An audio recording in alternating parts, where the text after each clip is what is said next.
ไปนี้กูจะรักตัวเองให้มากพอ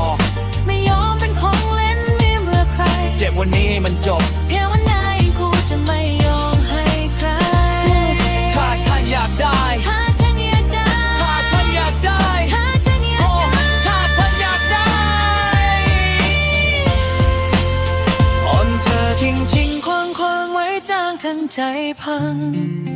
เหมือนของไร้ค่าไม่มีความหมายอะไรสักอย่าง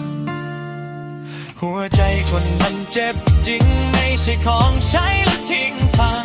วันนี้กูขอจำไว้ว่าอย่าให้ใครทิ้งคนฟังใจอ่อนเธอทิ้งคว้าง